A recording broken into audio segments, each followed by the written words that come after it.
पति गुण गाता कछु दिन तार हे गिरिनाथा कछु दिन तार हे गिरिनाथ।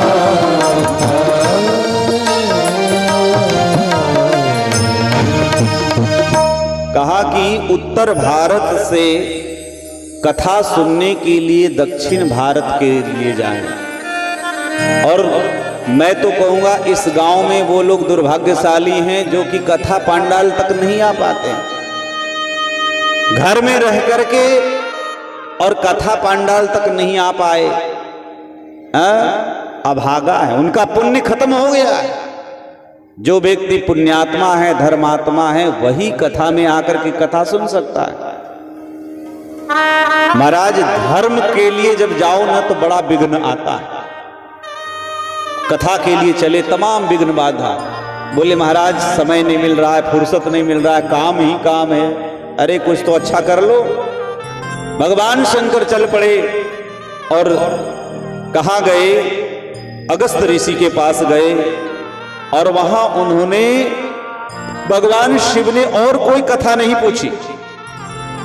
चाहते तो भगवान शिव और भी विष्णु की कथा पूछते और ब्रह्मा की कथा पूछते और दूसरे देवी देवताओं की कथा पूछते, लेकिन भगवान शिव ने ऋषि से जिज्ञासा की कि आप हमें राम कथा सुनाइए, क्योंकि राम कथा पिछले वर्ष तो हुआ ही था।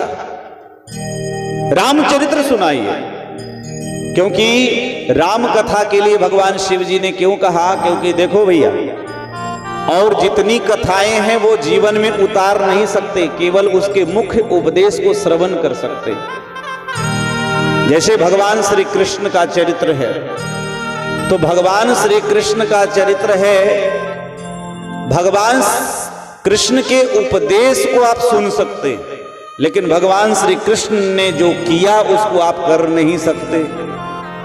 क्योंकि भगवान श्री कृष्ण ने तो पहले ब्रिज में रह करके गोपियों से प्रेम किया और उसके बाद विवाह भी कितना 16,108 विवाह किया।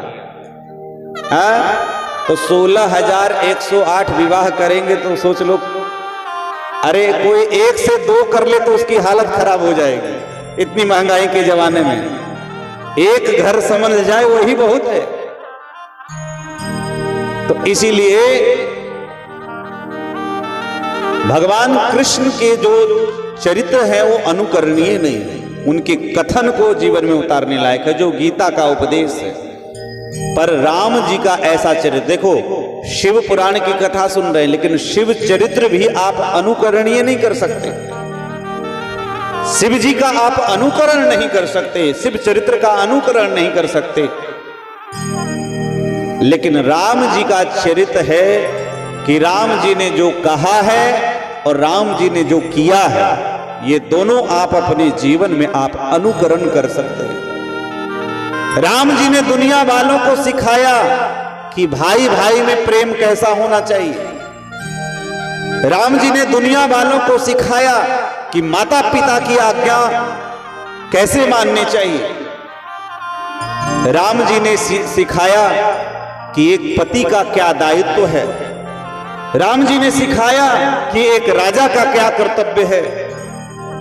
तो राम जी ने और उसके साथ जानकी जी ने भी अपने चरित्र से पूरी दुनिया को उपदेश दिया। जानकी जी ने कि एक स्त्री होने का क्या फर्ज है, एक मां के रूप में स्त्री हो, एक बहन के रूप में स्त्री हो, एक बेटी के रूप में स्त्री हो, एक मित्र के रूप में स्त्री हो। तो वो स्त्री का क्या दायित्व है, ये जानकी जी ने अपने चरित्र में। तो जो श्री सीताराम जी का जो चरित्र है ये अनुकरणीय है जीवन में। इसलिए गृहस्थी के लिए राम कथा, गृहस्थी को मजबूत करने के लिए राम कथा, राम जी का चरित्र है। इसलिए राम कथा मुनि बरज बखानी, सुनी महेश परम सुख मानी। तो भगवान श्री राम की कथा आइए हम लोग भगवान श्री राम जी के चरणों में सुंदर भजन के माध्यम से चलें और बड़े भाव के साथ श्री राम जी को हम लोग मनाएं कि भगवान के चरणों में, राम जी के चरणों में हम सबका मन लग जाए। इस भाव से आइए हम लोग। एक बार जो रघुबर की नजरों का इशारा हो जाए, एक बार जो रघुबर की नजरों का इशारा हो जाए, एक बार जो रघुबर की नजरों का इशारा हो जाए, तेरी लगन में हो जाऊं मैं, तेरी लगन में हो जाऊं, दुनिया से किनारा हो जाए, एक बार जो रघुबर की नजरों का इशारा हो जाए। श्री राम श्री राम जय जय राम, श्री राम श्री राम श्री राम जय जय राम।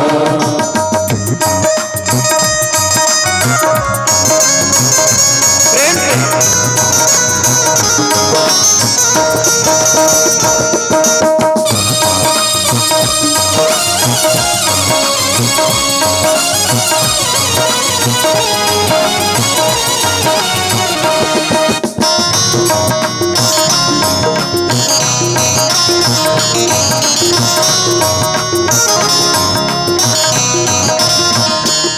श्री राम तुम्हारे चरणों में भागीरथी गंगा बहती है, श्री राम तुम्हारे चरणों में भागीरथी गंगा बहती है, सब लोग यहाँ पर तरते हैं, सब लोग यहाँ पर तरते हैं, भव पार सभी का हो जाए, तेरी लगन में खो जाऊं मैं, तेरी लगन में खो जाऊं, दुनिया से किनारा हो जाए, बार जो रघुबर की नजरों इशारा हो जाए, श्री राम श्री राम श्री राम जय जय राम, श्री राम श्री राम श्री राम जय जय राम।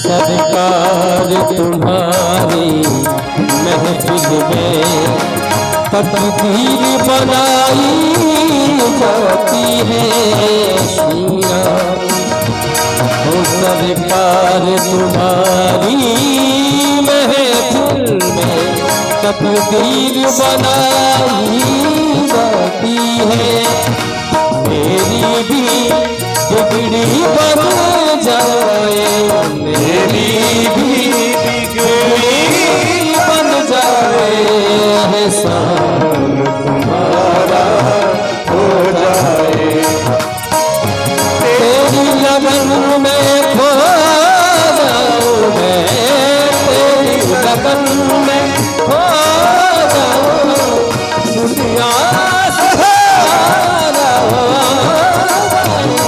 एक बार जो रघुबर की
श्री राम तुम्हारे चरणों में आशीष सभी को मिलता है। श्री राम तुम्हारे चरणों में आशीष सभी को मिलता है। ये तुम्हारी मिल जाए, ये तुम्हारी मिल जाए, जीवन का सहारा होना है। तेरी लगन में खो जाऊं मैं, तेरी लगन में खो जाऊं। दुनिया सकिदारा हो रघुपत की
भगवान श्री राम की कृपा हम सबके भी जीवन में हो। हम सब गुआ गाछी वासी मिलकर के बनावे कि हे प्रभु राम, आपकी कृपा हमारे घर गृहस्थी पर पड़े और आपकी कृपा से हमारे घर में सब मंगल ही मंगल हो। इसलिए देखो, भगवान भोलेनाथ ने शिव स्वयं जो परब्रह्म हो करके भी उन्होंने राम कथा पूछी। और राम कथा का भाव यही है कि राम कथा श्रवण करने से गृहस्थी अच्छी होती है और घर के जो लोग होते हैं वो चरित्रवान होते हैं। इसलिए राम कथा मुनि वर्ज बखानी, सुनी महेश परम सुख मानी। राम कथा पूछा, लेकिन देखो एक जगह मिस्टेक हुआ, गलती मैया सती से हुई। यहां भी इस पूरे प्रसंग को श्री रामचरितमानस में गोस्वामी जी जो शिव पुराण के ये सती खंड, जो रुद्र संहिता का ये सती खंड का पूरा वर्णन तुलसीदास जी ने अपने मानस में किया। क्योंकि तुलसीदास जी ने जो रामायण लिखी है वो कहते हैं कि मैंने जो रामायण लिखी वो मेरा अपना नहीं है, मेरे रामायण के भी रचयिता भगवान भोलेनाथ है। नाना पुराण निगमागतम सम्मतम यद रामायणे निगदितम क्वचिदन्यतोपि। कहा कि नाना पुराण निगमागम सम्मतम यद, मैं जो रामायण रामचरितमानस लिख रहा हूं अनेक पुराणों का सम्मति है, अनेक पुराणों की कथा है। और इसमें अनेक पुराणों में जैसे शिव पुराण की सबसे ज्यादा, रामचरितमानस में जिसकी कथा है वो आध्यात्म रामायण की कथा, कुछ आनंद रामायण की कथा और महाराज शिव पुराण की कथा। इसलिए कितनी सुंदर जोड़ी है। राम कथा तुलसीदास जी लिखते हैं, लेकिन उसमें शिव कथा को पहले शिव चर्चा करते हैं। कहा कि राम को जीवन में लाने के लिए पहले शिव जी के आदेश की आवश्यकता है, लेकिन यहां शिव जी कहते कि नहीं, शिव पुराण सुनने के लिए रामचरित्र सुनना जरूरी है। इसलिए सती यहां भी कथा सुनने के लिए गई, लेकिन कथा सुन नहीं पाई, कथा में उनको मन लगा नहीं। और देखो, कथा में आकर के कथा में मन नहीं लगना, ये कथा का एक अपराध है। क्या है? कथा का एक अपराध। कथा में आए हो तो कथा में मन लगाइए। इसलिए श्री सती मैया कथा नहीं सुन पाई। कुछ दिन वहां कथा सुन करके भगवान शंकर वहां रहे और वहां से महाराज चल पड़े। विचार किया कि अब चलो घर चलते हैं वापस। तो दक्षिण भारत से जब कैलाश आने लगे, और देखो कथा का फल क्या है, जिस कथा को सुनो और उसका दर्शन अगर रास्ते में हो जाए तो वही सबसे बड़ा फल है। राम कथा सुनकर के भगवान भोलेनाथ चल रहे थे। इतने में बीच मार्ग में ही उन्होंने क्या देखा, भगवान शंकर ने देखा, हृदय विचारत जात हर कहीं विधि दर्शन होय, गुप्त रूप अवतर्यु प्रभु गए जान सबको। गुप्त रूप अवतर्यु प्रभु, विचार किया कि हृदय में विचार करने लगे। हृदय विचारत जात हर कहीं विधि दर्शन। अभी नीचे रख दीजिए, अभी नीचे रख दीजिए साइड में। बोलो भक्त वत्सल भगवान की जय हो। हृदय में विचार करने लगे कि जिनकी मैं कथा सुन के जा रहा हूं, जिनकी कथा मैंने अभी अभी सुनी है, अगर कदाचित उनका दर्शन हो जाता तो कथा का पूर्ण फल हमें प्राप्त हो जाता। ऐसा मन की भावना, क्योंकि ये कथा ऐसी है जो समस्त प्रकार के मनोकामनाओं को पूर्ण करने वाली। कहा कि अगर एक कथा सुनी जाए तो ब्राह्मण अगर सुनता है तो उसे विद्या की प्राप्ति होती है, क्षत्रिय अगर श्रवण करता है तो उसे विश्व विजय, दुश्मनों पर विजय, तेज की प्राप्ति होती है। महाराज वैश्य सुनता है तो उसे धन की प्राप्ति होती है। जो जिस भावना से इस कथा को सुनेगा उस भावना से उसके फल की प्राप्ति होगी। शिवजी विचार करने लगे। शिवजी राम का दर्शन चाहते हैं और सती झंझट में पड़ी हुई है। सती झंझट में है। सती को भी पता ही नहीं चल रहा है कि जिनकी कथा सुनकर के आए क्या है नहीं है, कुछ भी नहीं पल्ले पड़ा। इसलिए अब भगवान शिव जब वहां से भगवान श्री राम का नाम जपते हुए जब चलने लगे हैं, उसी समय देखा, क्या देखा कि जब आकाश मार्ग से भगवान भोलेनाथ जा रहे थे तो दंडकारण्य की पावन भूमि दिखाई पड़ी। उस दंडकारण्य में जहां देखा भगवान श्री राम अपनी पत्नी के विरह में व्याकुल होकर के और हे सीते, हे सीते, हे सीते कह करके पुकार रहे हैं। बड़ी विरह वेदना के साथ भगवान श्री राम मनुष्य के जैसा चरित्र कर रहे हैं। भगवान शिव देख करके गदगद हो गए और शिव जी के मन में विचार आया कि ये भगवान हैं, ये अभिनय कर रहे हैं। देखो, अभिनय करना और असली जीवन में ये बहुत अंतर होता है। तो अभिनय कर रहे हैं तो भगवान भोलेनाथ ने विचार किया कि अभी तो राम जी का दर्शन हो गया, यही अच्छी बात है, इनके अभिनय को हम देखें। और राम जी, हमारे राम जी से श्रेष्ठ अभिनेता दुनिया में कोई हो नहीं सकता, क्योंकि परमात्मा बनकर के भी मनुष्य के अभिनय में आए। पूरे मनुष्य लीला उन्होंने ऐसी दिव्य अभिनय की जैसा वाल्मीकि जी ने राम जी के जन्म लेने के पूर्व ही वाल्मीकि जी ने राम कथा लिख दी। और राम कथा ऐसी लिखी, बाद में उन्होंने अपने ब्रह्मा जी से कहा कि भगवान हमने तो राम कथा लिख दी आपके आदेश से, लेकिन कहीं ऐसा ना हो कि राम जी लीला दूसरा कर दें। तो ब्रह्मा जी ने कहा कि वाल्मीकि, तुम्हारे लेखनी को सत्य करना होगा उस परब्रह्म को, और अगर वो परब्रह्म कहीं भी आपकी लेखनी के अनुसार चरित न करके अलग करेंगे तो मैं उनको रोकूंगा और मैं आपकी मदद करूंगा। और आपको पता है सब, रावण बहुत प्रतापी तो था ही, बहुत दीर्घायु भी था। जब राम जी छोटे बालक थे, राम जी बहुत बाल्यावस्था राम जी की थी, और सरजू के किनारे एक बार भाइयों के सहित राम जी खेल रहे थे।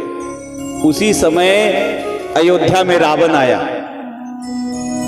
और महाराज, हमने शायद आनंद रामायण में पढ़ी है या अद्भुत रामायण, किसी रामायण में हमने पढ़ी है कि भगवान श्री राम ने खेल खेल में हाथ में एक कुसा लिए हुए थे,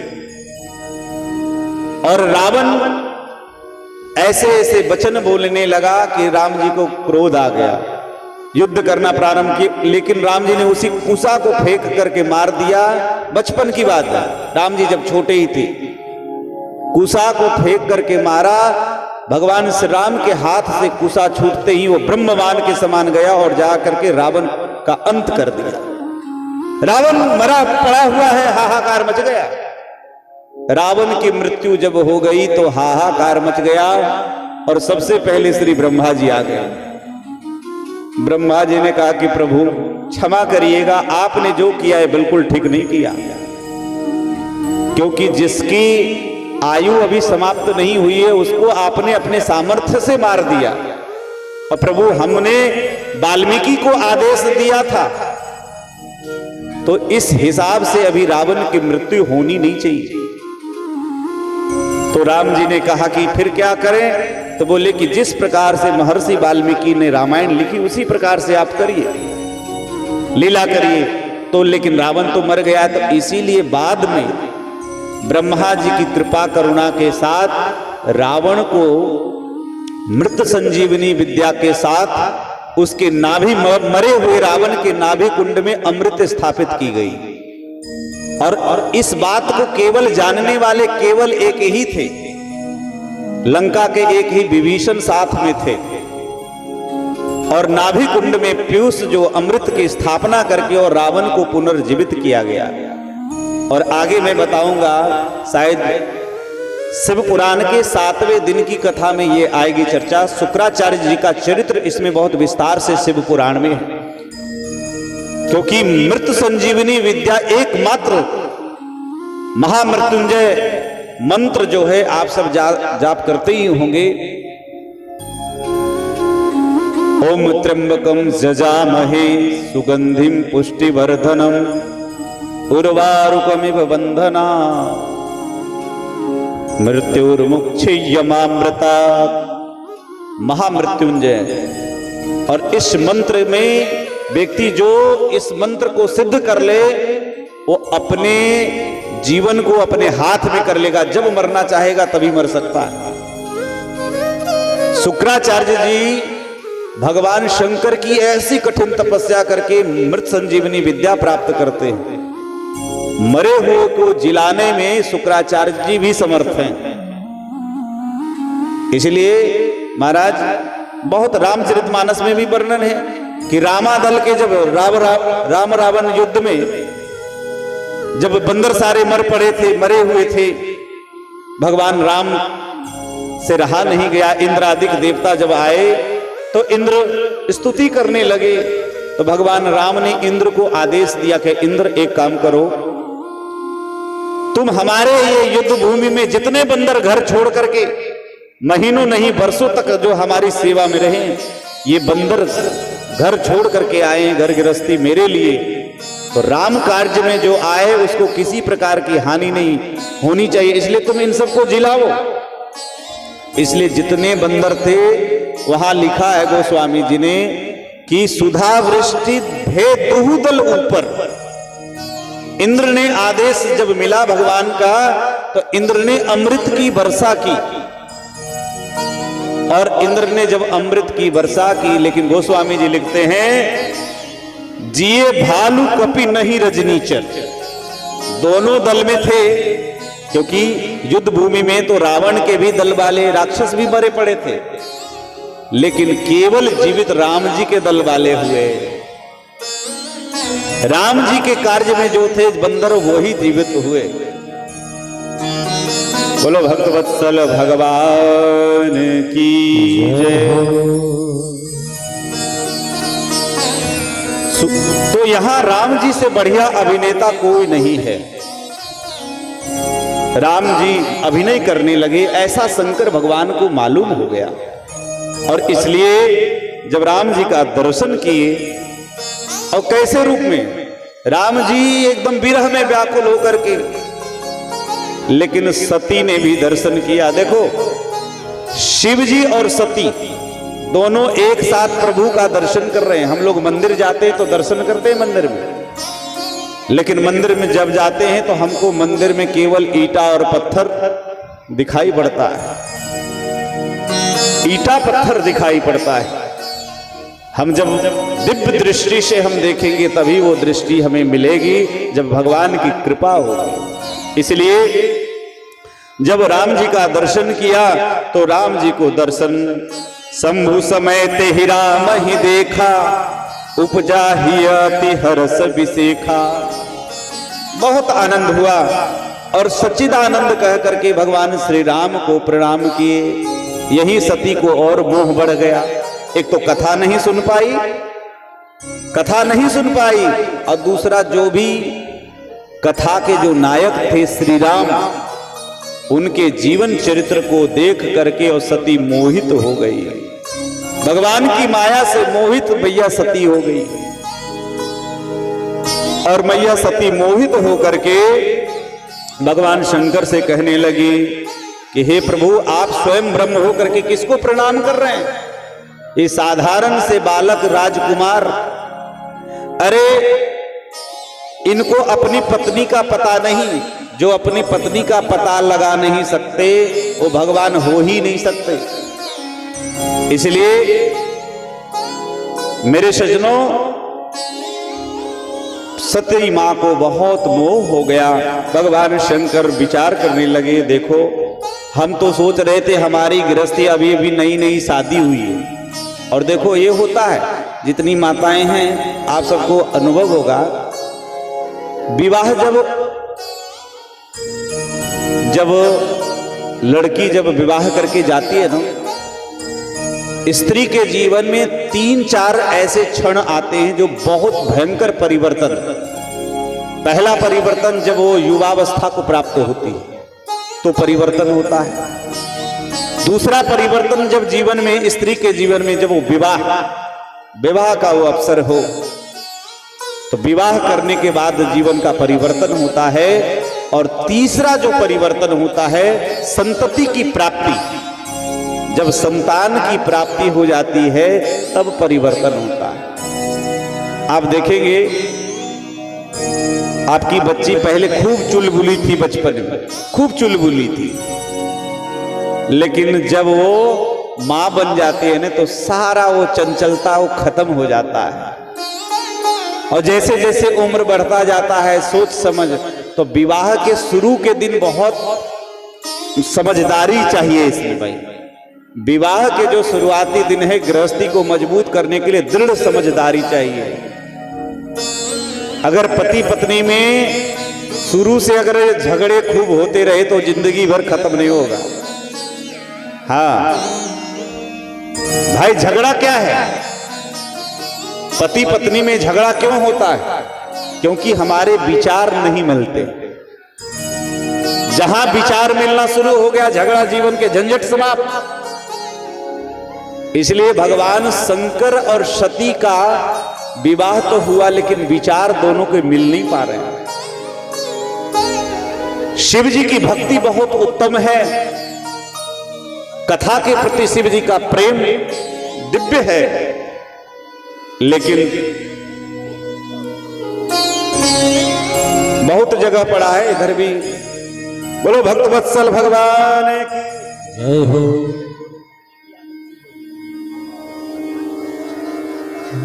बोलो भक्तवत्सल भगवान की जय हो। आइए एक भजन, और जगह काफी है, अभी बहुत जगह है, इसलिए जो हमारे पुरुष वर्ग हैं आगे आ जाएं, और माताएं इधर भी बैठने की काफी व्यवस्था है। तो इसलिए आइए हम लोग एक सुंदर सा भजन श्रवण करते हैं, और उसके बाद सती के चरित्र का हम दर्शन करते हैं। भोले भोले भोले कहने की आदत सी हो गई। भोले भोले भोले कहने की आदत सी हो गई है। भोले भोले भोले कहने की आदत सी हो गई है। अब तो तेरे नाम में रहने की हो, अब तो तेरे नाम में रहने की आदत सी हो गई। भोले भोले भोले कहने की आदत सी हो गई है। भोले भाले आते हैं तेरे नाम के सहारे। भोले आते हैं तेरे नाम के सहारे। मेरे भोले भोले भोले भोले भोले भोले भोले भोले भोले भोले अब तो कहने की आदत सी हो गई है। भोले भोले भोले कहने की आदत सी हो गई है।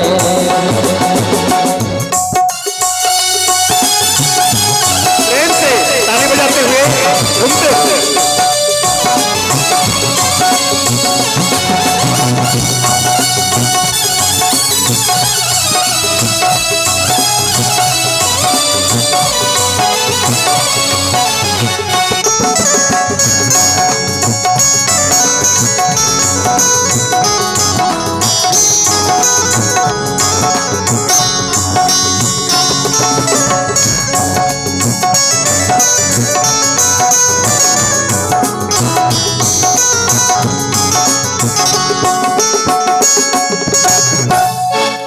अब तो क्या है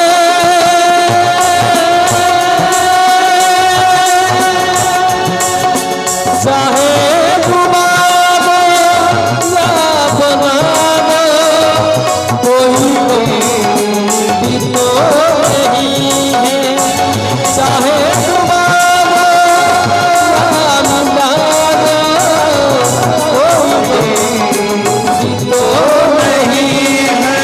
अब तो तेरे नाम, अब तो तेरे नाम, अब तो तेरे नाम में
सती ने कहा कि प्रभु आप परब्रह्म परमात्मा सर्वेश्वर जगदीश्वर हैं, लेकिन आपने इस राजकुमार को प्रणाम किया। तिन नृपसुत ही किन्न प्रणामा और कही सचिदानंद पर धामा। देखो, विचारों का जब पति पत्नी में मेल न हो, देखो हम समझते हैं कि शिव जी ने ये चरित किया, जानबूझ करके चरित किया है। ये संसारियों को शिक्षा देने के लिए गृहस्थ धर्म में गृहस्थियों को सावधान करने के लिए सती चरित्र है, सती मां का चरित्र। क्योंकि ये सती कोई साधारण नहीं है, ये सती ये साक्षात भगवती जगदम्बिका है, दुर्गा है। जयंती मंगला काली भद्रकाली कपालिनी, ये दिव्य, लेकिन ये चरित्र संसार को सावधान करने के लिए। भगवान की माया से बड़े बड़े लोग मोहित हो जाते हैं। यहां सती मां भी भगवान की माया से मोहित होकर के और भगवान शिव के प्रति, देखो सती बड़ी पतिव्रता है, इसमें कोई संदेह नहीं है। लेकिन पतिव्रता का धर्म क्या है कि जीवन में कभी भी अपने पति, मैं तो ये कहता हूं चाहे पति हो अथवा पत्नी, जीवन के गृहस्थ की गाड़ी चलने के लिए एक सबसे महत्वपूर्ण बात मैं इस मंच से कहूंगा कि जीवन में कभी भी अपनी पत्नी पर शंका मत करो, शंका बिल्कुल मत करो। क्यों? क्योंकि जब शंका करोगे तो जीवन में आपका पतन ही होगा, विनाश होगा। कई बार महाराज इसलिए संशयात्मा विनश्यति, जीवन में शंका करो तो आदमी, शंका वाला व्यक्ति हमेशा परेशान रहता है। उसको समझाने वाला भगवान भी आ जाए तो समझा नहीं सकते। हर बात बात पर शंका करना, बात बात पर शंका करना, ये ठीक नहीं। जब आपने विवाह किया है तो विश्वास करना सीखिए। और यहां शंकर भगवान है विश्वास के स्वरूप, लेकिन शंकर भगवान के वचन पर सती को विश्वास नहीं हो रहा है। सती को समझाने लगे, कहने लगे कि देवी, ये जो आप देख रही है राम कोई साधारण नहीं है, ये राम हमारे इष्ट देव हैं, बड़े बड़े देवी देवता जिनकी सेवा करते हैं, जिनकी कथा हमने आपको सुनाई, जिनकी कथा आप सुन के आ रहे हैं। लेकिन जब सती कथा सुनती तब तो हृदय में बात आती, कथा तो सुनी नहीं।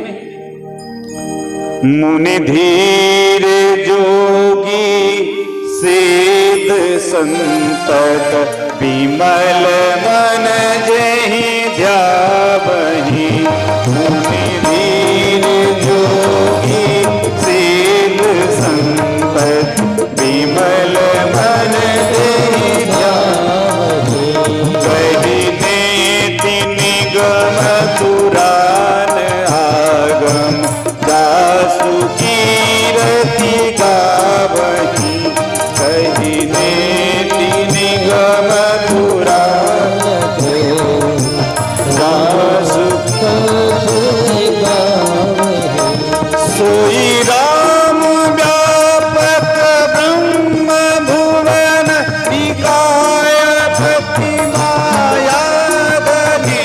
सोई राम जानत ब्रह्म भुवन निकाय पति माया गति।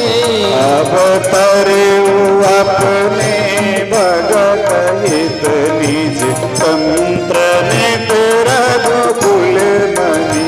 अवतर अपने भगत हित निज तंत्र नित रघुकुल मणि। निज तंत्र नित रघुकुल मणि। हर पत्नी को अपने पति पर विश्वास करना चाहिए और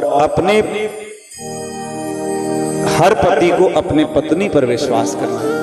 और जहां विश्वास नहीं है वहां रिश्ता चल नहीं सकता। देखो, ये पति पत्नी का रिश्ता जो होता है ना, सबसे ज्यादा गंभीर रिश्ता है। और इसमें विश्वास की सबसे ज्यादा आवश्यकता है।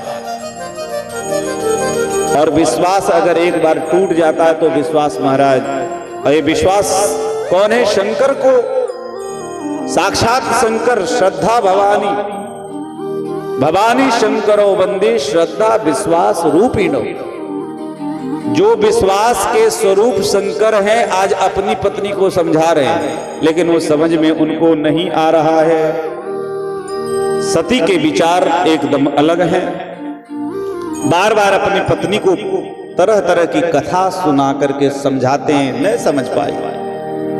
और जब पत्नी अपनी पत्नी न समझ पाए फिर क्या हो, समझ सकते हैं। मन में संदेह हो गया सती मैया के। शंकर भगवान ने कहा कि देवी, अगर तुम्हें मेरे इष्ट देव के प्रति, मेरे प्रभु के प्रति संदेह है तो जाकर के परीक्षा ले लो, भगवान की परीक्षा ले लो। मेरे कहने से अगर आपके चित्त में आपका संदेह दूर नहीं होता है तो परीक्षा ले लो। पति के वचन पर विश्वास नहीं करना, यह सती को नुकसानदायी। भगवान शंकर प्रभु की इच्छा समझ करके और भी सोचने लगे कि क्या करूं। पहली पहली नई नई गृहस्थी है हमारी, और उसमें पत्नी मेरी अच्छी है, ऐसा नहीं कि इसमें कोई, सती के चरित्र में कोई दोष नहीं, सती के विचार में दोष है। और मेरी माताएं जितना यहां बैठी है, मैं हाथ जोड़ के मैं निवेदन मंच से करूं, माताओं को मैं हाथ जोड़ रहा हूं इसलिए कि देखो, सती चरित्रवान है लेकिन विचारवान नहीं है। व्यक्ति कितना शुद्ध चरित्र वाला हो, उत्तम चरित्र वाला हो, लेकिन वो विचारवान नहीं हो तो चरित्र भी किसी काम के नहीं है। ऐसे चरित्रवान होने का कोई फायदा ही नहीं, कोई लाभ नहीं। चरित्रवान बनिए, चरित्रवान के साथ विचारवान बनिए। और सती शिव जी से आज्ञा लेकर के परीक्षा लेने के लिए, और मैं आपको बताऊं, दो लोगों की परीक्षा लेना वो अपना नाश कराना है। किसी भक्त की परीक्षा लेना, किसी भी भक्त की परीक्षा लेना और भगवान की परीक्षा लेना, ये समझिए आप अपने विनाश के दरवाजे खोल रहे हैं। भक्त की भी कभी परीक्षा नहीं लीजिए। महाराज, जब नरसिंह भगवान जब प्रकट हुए तो प्रहलाद जी से नरसिंह भगवान ने कहा कि हे प्रहलाद, तुम वरदान मांग लो। लेकिन प्रहलाद जी ने कोई वरदान नहीं मांगा। लेकिन एक बात प्रहलाद जी ने कहा प्रभु आपकी सब चीज अच्छी लगी, लेकिन एक चीज अच्छी नहीं लगी कि आप हम भक्तों की बड़ी परीक्षा लेते। और देखो, भगवान वैसे परीक्षा ले सकते हैं, ऐसी बात नहीं। भगवान परीक्षा लें तो हमें परीक्षा देनी चाहिए, लेकिन सांसारिक व्यक्ति किसी भक्त और भगवान की परीक्षा ले तो उसका विनाश ही होगा। सती यहां भगवान की परीक्षा लेने चल रही है, जो उनके पति स्वयं भगवान हैं, लेकिन उनके वचन को न मान रही। और वहां से जब चली है सती, तो देखो, हमने कहा ना कि चरित्रवान सती है लेकिन विचारवान नहीं है। अब सती ने विचार किया कि क्या परीक्षा लूं, तो सीता का वेश बना लिया। सीता का वेश बना लिया और सीता का वेश बना करके जहां राम जी अपने पत्नी को ढूंढ रहे थे वहीं पे चली गई और आगे आगे चली गई। तो यहां मतलब क्या हुआ कि विचारवान नहीं होने के कारण वो विचार, सीता का वेश तो बना लिया लेकिन सीता का विचार कहां लाओगे? नकल तो कोई भी, साधु कोई भी बन सकता है। दाढ़ी बढ़ा लिया, तिलक लगा लिया, कपड़ा पहन लिया, हो गया साधु। लेकिन भैया, ये वेश तो आपने बना ली, बढ़िया बढ़िया वेश बना लिए, लेकिन जब तक आप ये बेस के साथ साथ विचार नहीं बनाएंगे, चरित्रवान के साथ आप विचारवान, इस बेस की कीमत जरूर है, लेकिन इस बेस से ज्यादा उस चरित्र की कीमत है, उस विचार की कीमत है महाराज। इसलिए मन न रंगाए, रंगाए जोगी कपड़ा। एक बार क्या है, काशी में एक मैया माता जी गंगा किनारे रहती थी। एक महात्मा रोज उसके दरवाजे से गंगा स्नान करने के लिए जाते थे। एक दिन वो मैया महात्मा जी को बुलाई, महाराज इधर आओ। महात्मा गए, मैया क्या बात है? बोले आपसे कुछ पूछना था महाराज। बोलो मैया क्या? बोले महाराज ये बताओ कि तुम्हारी दाढ़ी अच्छी कि मेरे बकरे की दाढ़ी अच्छी? बोलो जय भोले। तुम्हारी दाढ़ी अच्छी कि मेरे बकरे की दाढ़ी अच्छी? प्रश्न कितना साधारण है, आप सब सोच सकते हैं, विचार कर सकते हैं। बहुत साधारण प्रश्न है, लेकिन बहुत उत्कृष्ट प्रश्न है, बहुत उत्तम प्रश्न है। संत बड़े विचार में पड़ गए। अरे अब ये मैया पूछ रही है तो कोई बात तो होगी, क्योंकि एक साधारण सी बात के लिए कोई हमसे नहीं पूछ सकता है।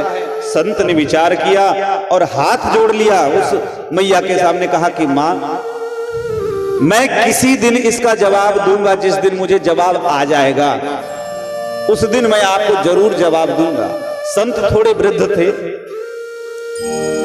लेकिन अब रोज ऐसे ही हो, रोज वो मैया बुलाती थी और रोज यही पूछती थी कि अरे महाराज तेरी दाढ़ी अच्छी कि मेरे बकरे की दाढ़ी अच्छी?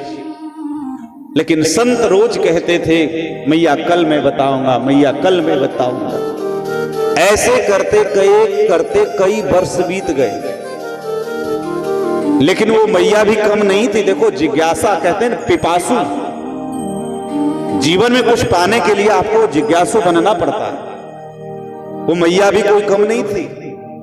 नियम अब जीवन में शामिल हो गया था कि रोज उस महात्मा के नहाने समय के दरवाजे पर रहती और रोज एक ही प्रश्न पूछती, दूसरा कोई प्रश्न नहीं। और महात्मा भी एक ही जवाब देते कि मैया मैं कल बताऊंगा, कल बताऊंगा। जब वर्षों बीत गए, एक दिन की बात है, वो महात्मा वृद्ध थे महाराज, वो संसार से चल बसे, संसार से चल बसे। अब मरने के बाद क्या होता है, देखो हमारे साधुओं में मरने का बड़ा सुख है। हाँ, कोई रोने धोने वाली कोई बात ही नहीं है, और कोई ज्यादा मतलब, कभी आप लोग अयोध्या आएंगे तो दिखाऊंगा, साधुओं में हम संतों में ज्यादा कोई मतलब रोने धोने वाला कोई है ही नहीं। आप किसके लिए रोएगा? वहां तो सब ज्ञानी ही रहते, तो ज्यादा रोने धोने का कोई सिस्टम नहीं है, और ज्यादा कर्मकांड भी नहीं है। जैसे आप लोग मतलब बहुत कर्मकांड करते हैं, क्या क्या करते हैं। हमारे यहाँ कर्मकांड नहीं, मर गए तो सबसे बढ़िया क्या करेंगे, बढ़िया विमान बनाएंगे, फूलों का बढ़िया विमान सजा करके, ढोल नगाड़ा ला करके, नाचते गाते हुए ले जाएंगे सरजू नदी में। अब बढ़िया नौका बुला करके और महाराज कपड़ा लपेट के, नहा धुला करके, तिलक लगा करके, और बस सरजू मैया में स्वाहा। जलाने का भी झंझट नहीं। और आपको बताएंगे, हम संतों में जो विरक्त महात्मा है, हम लोगों को जलाने का आदेश नहीं है। क्यों? क्योंकि हमारा जो अग्नि संस्कार है ना, पहले हो जाता है। जब हम गुरु दीक्षा लेते हैं, जब विरक्त की दीक्षा लेते हैं, उसी समय हम लोगों को यहाँ हमारे इधर दाहिने और बाएं हमारे कंधे पर जैसे सोने अथवा किसी भी धातु को चक्र अथवा धनुष बाण, जैसे हम अयोध्या वासी तो हम धनुष बाण धारण करते हैं, तो चक्र अग्नि संस्कार मंत्रों के द्वारा अभिमंत्रित करके और धातु को जो धनुष बाण बने होते अग्नि में गर्म किया जाता है बहुत जोर से और भयंकर। जैसे लोहार नहीं, लोहा को वो सुधारता है तो एकदम गर्म रहता है, लाल लाल एकदम, और वैसे अग्नि करके और जो गुरु जी होते मारते खत से। बहुत दर्द तो बिल्कुल नहीं होता, बिल्कुल नहीं होता है। तो हमारे दोनों अग्नि संस्कार दोनों भुजाओं पर कर दिया जाता है, इसलिए मरते वक्त अग्नि संस्कार की आवश्यकता नहीं। दूसरी बात, साधु संतों में परमार्थ की भावना है। बोले जाने वाला था वो चला गया, कम से कम ये हाड़ मास का जो शरीर है ये भी मरते दम तक काम आ जाए। और आज हमारे अभय जी इस बात पर हमको चर्चा कर रहे थे, कथा से ठीक आने से पूर्व अभय जी हमसे कह रहे थे कि महाराज जी हमने दान तो बहुत हुआ है। सर्वेश जी उनको दधीची ऋषि कह रहे थे। बोले दधीची, और वाकई में दधीची है ही, मैं तो कहूंगा कि ये गुआ गाछी के दधीची हैं। हमसे बताए कि महाराज हमने भी रजिस्टर्ड संस्था जो शरीर के अंगों का उपयोग होती है, मैंने अपने देह का दान कर दिया। देह का दान का मतलब क्या होता है, आप सबको इस विषय पर थोड़ा जानकारी दे दूं। हमारे शरीर में 10 प्राण मौजूद हैं। कितने हैं? 10 प्रकार के प्राण, लेकिन ज्यादातर लोग 5 ही जानते हैं। ज्यादा लोग 5 ही प्राणों के नाम जानते, 5 प्राण नाम उसके। 5 प्राण के सबको शायद पता ही हो, नहीं पता हो तो जैसे अपान है, उदान है, समान है, व्यान है, ये सब प्राणों के नाम हैं। लेकिन हमारे शरीर में पंच रचित, पंच तत्व से, ये पृथ्वी से, आकाश से, वायु से, जल से, ऐसे करके और अग्नि, ये 5 तत्व से ये रचित है। हम जितने लोग यहां पे बैठे हैं, हमारे शरीर में मिट्टी तत्व की अधिकता है। हम पृथ्वी वासियों के शरीर में मिट्टी की अधिक आवश्यकता है, ज्यादा अधिकता है, इसलिए हम लोग चल सकते हैं, उड़ नहीं सकते। और जो आप देखते हैं पंछी, पक्षी के शरीर में हवा की अधिकता होने के कारण वो उड़ पाते हैं। उनके शरीर में हवा की मात्रा अधिक होती है, इसलिए वो उड़ पाते हैं। आप देखें पानी को आप कितना ऊंचाई पर फेंकिए, लेकिन वो नीचे ही जमीन के अंदर घुसता है। अग्नि को कितना पृथ्वी में गाड़ने की कोशिश करिए, लेकिन वो ऊर्ध्व गति होती है। तो ये पंच रचित जो शरीर है मेरे सज्जनों, क्षिति जल पावक गगन शरीरा पंच रचित अति अदम, ये 10 प्रकार के प्राण है। मैं अंग दान करने की बात की चर्चा कर रहा हूं कि दान तो बहुत है, लेकिन अंग दान की क्यों? कोई व्यक्ति एक्सीडेंट में मारा जाता है तो डॉक्टर उसका पोस्टमार्टम क्यों करते हैं? इसके पीछे एक बहुत सामाजिक हित की भावना होती है। पोस्टमार्टम कराना कोई गलत नहीं मैं समझता हूं, क्योंकि अगर किसी के मरने के बाद किसी दूसरे को उस शरीर से जीवन मिल जाए तो उससे अच्छी भावना क्या हो सकती है। तो अंगदान में जब व्यक्ति मर जाता है तो मरने के बाद 5 प्राण तो तत्काल ही समाप्त हो जाते हैं। जो उदान, अपान, व्यान, समान आदि है, ये 5 प्राण तुरंत चले जाते हैं, शरीर एकदम निष्क्रिय हो जाता है।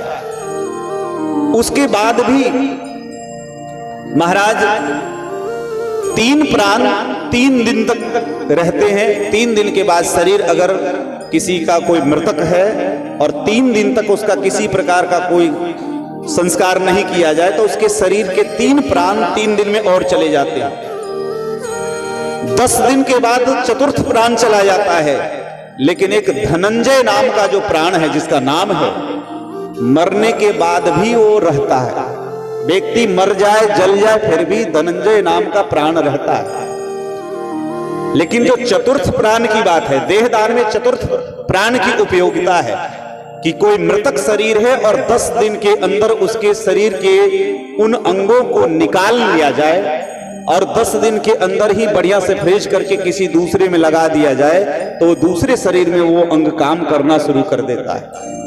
कई बार बूढ़े होकर के आदमी मरे, लेकिन आंख अच्छा है, किडनी अच्छी है, तो डॉक्टर इन चीजों को निकाल करके और दूसरे ऐसे जरूरत वाले लोगों के अंगों में प्रत्यारोपण कर देते हैं और उनको एक नया जीवन मिल जाता है। इसलिए ये चतुर्थ प्राण की उपयोगिता है, अंग दान की उपयोगिता है, देह दान की उपयोगिता है। तो हमारे अभय जी बता रहे थे कि हमने देह दान कर दिया है। इसका मतलब ये होगा, जब शरीर छूटने के बाद वो संस्था आएगी और जो अंग उनके लिए जरूरी होंगे वो अंग निकाल करके ले जाएंगे। तो ये उपकार की भावना है, इसमें कोई गलत नहीं है, बहुत बढ़िया काम है।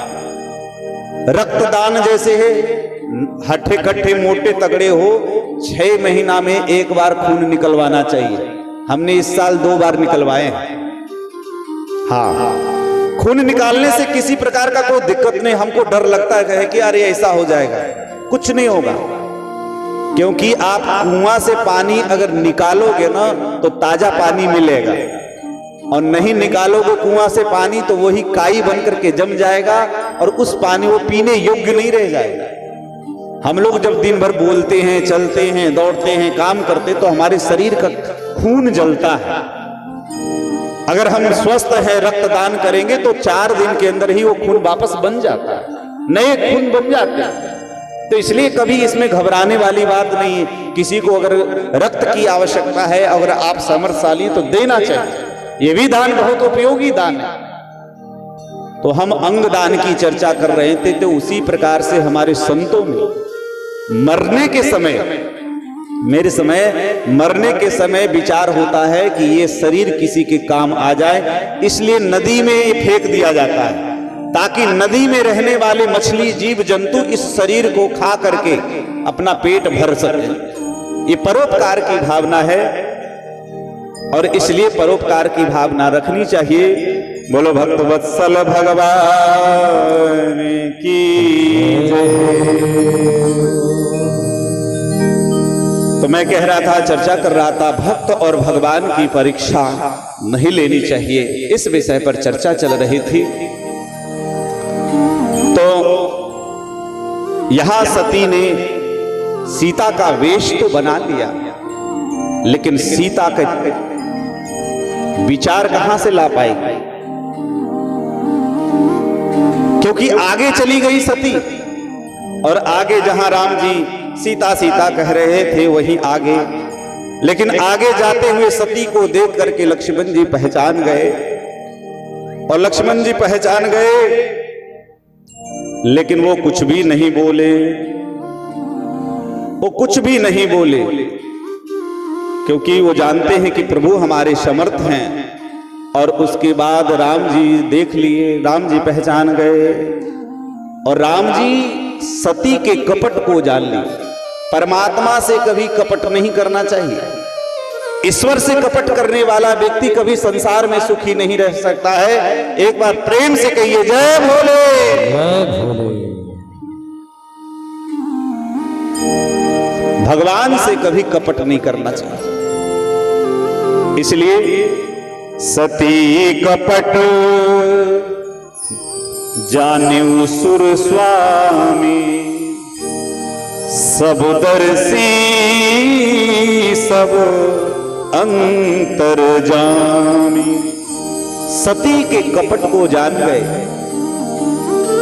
और कि ये मेरी पत्नी का वेश बना लिया। इसलिए सती को भगवान राम ने पहचान लिया, और हाथ जोड़ करके प्रणाम के मां शब्द कह करके, जोरी पानी प्रभु कीने प्रणाम, जोरी पानी प्रभु कीने प्रणाम। पिता समेत लीन निज नाम, पिता समेत निज नाम, पिता समेत लीन निज नाम, पिता समेत निज नाम। सती कपट जाने स्वामी सब दर्शी, जोरी पानी, हाथ जोड़ करके, हे मां मैं आपको प्रणाम करता, मैं दशरथ नंदन श्री राम आपको प्रणाम करता हूं, पिता समेत लीन निज नामू। और फिर कहा राम जी ने कि माते एक बात बताइए, आप अकेले अकेले इस वन में क्यों घूम रही हैं? अकेली हैं? मेरे नाथ, मेरे स्वामी, मेरे प्रभु भोलेनाथ कहां हैं? श्री राम जी भोलेनाथ को पूछ रहे हैं। सती जान गई। आज कौन सा दिन है? आज कौन सा दिन है?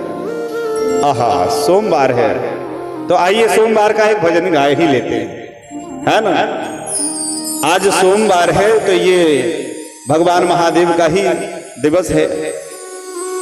श्री राम जी भोलेनाथ को पुकार रहे हैं। आज सोमवार है, सभी लोग आइएगा। आज सोमवार है, शिव शंकर का बार है। अरे जिसने पूजे डमरू भारी उसका खुश परिवार है। जिसने पूजे डमरू भारी उसका खुश परिवार है। जिसने पूजे डमरू भारी उसका खुश परिवार है। देखो भजन में कहा गया कि जिसने पूजे डमरूधारी उसका खुश परिवार है। तो जो अपने अपने परिवार को खुश रखना चाहते तो बढ़िया भजन में ताली तो बजाइए सभी। आज सोमवार है, शिव शंकर का बार है। आज सोमवार है, शिव शंकर का बार है। जिसने पूजे डमरूधारी उसका खुश परिवार है। जिसने पूजे डमरूधारी उसका खुश परिवार है। जिसने पूजे डमरूधारी उसका खुश परिवार है। जिसने पूजे डमरूधारी उसका खुश परिवार है।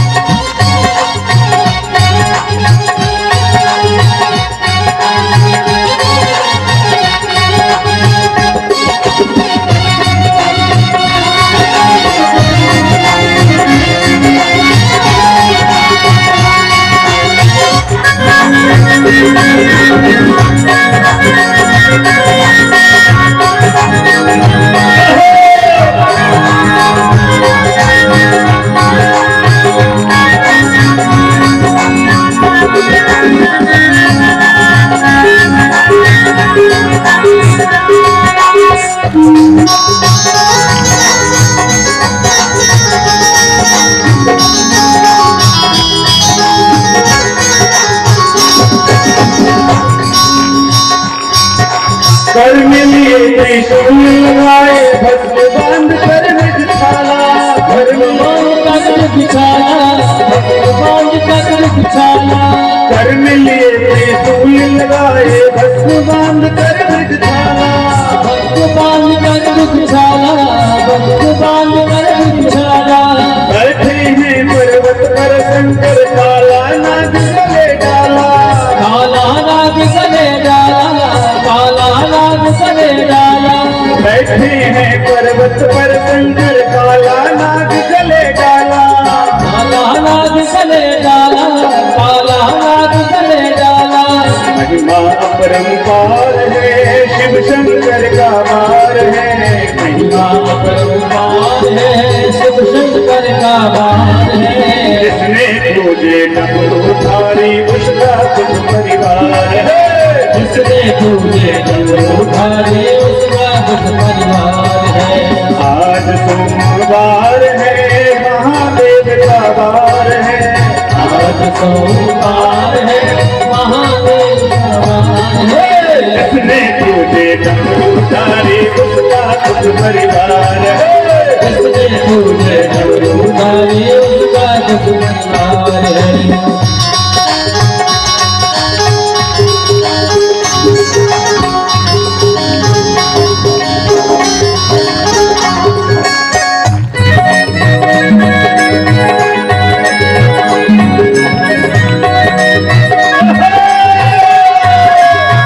शंकर भगवान की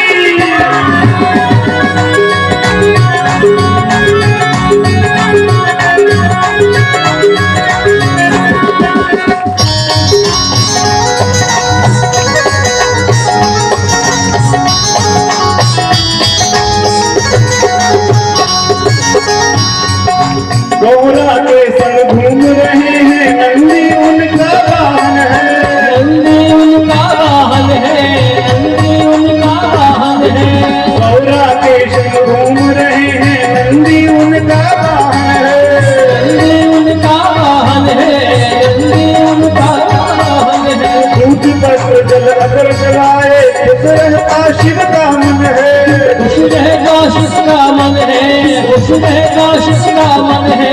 दूध पत्र जल अगर चढ़ाए खुश रहता शिव का मन है, खुश रहता शिव का मन है, खुश रहता शिव का मन है। सब भक्तों पर प्यार है, शिव शंकर का हार है, सब भक्तों का प्यार है, शिव शंकर का वार है।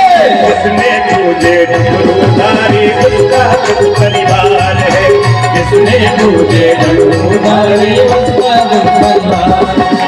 आज सोमवार है महादेव का वार है, आज सोमवार है महादेव का वार है। जिसने पूजे डमरूधारी उसका दुख परिवार है, जिसने पूजे डमरूधारी उसका दुख परिवार है।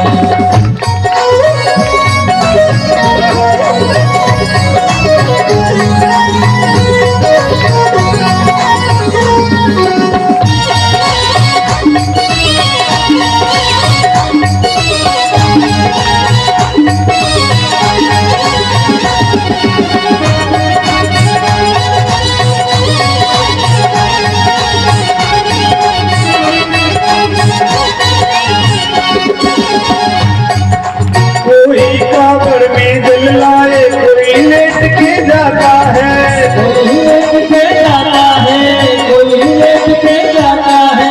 कोई कांवड़ में जल लाए कोई लेट के जाता है, कोई लेट के जाता है, कोई लेट के जाता है। तीन लोक के स्वामी शिव के शिवलिंग पर चढ़ाता है, शिवलिंग पर चढ़ाता है, शिवलिंग जल चढ़ाता है, शिवलिंग जल चढ़ाता है।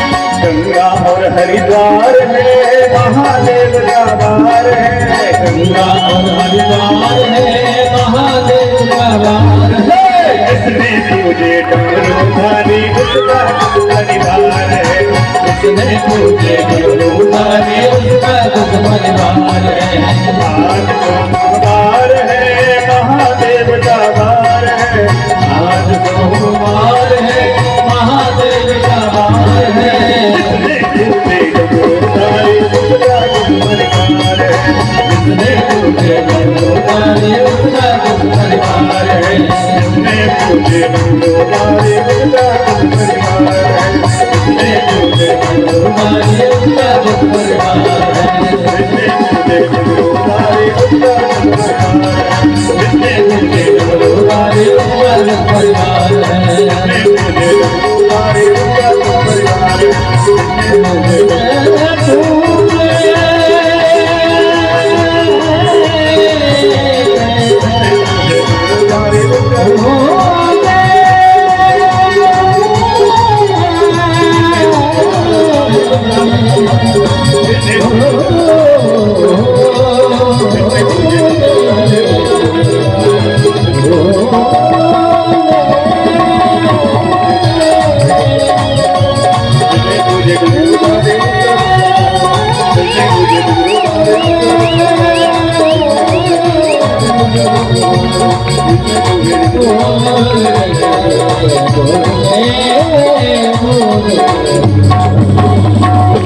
शंकर भगवान की। आज सोमवार है महादेव का वार है, जिसने पूजे डमरूधारी उसका सुख परिवार है।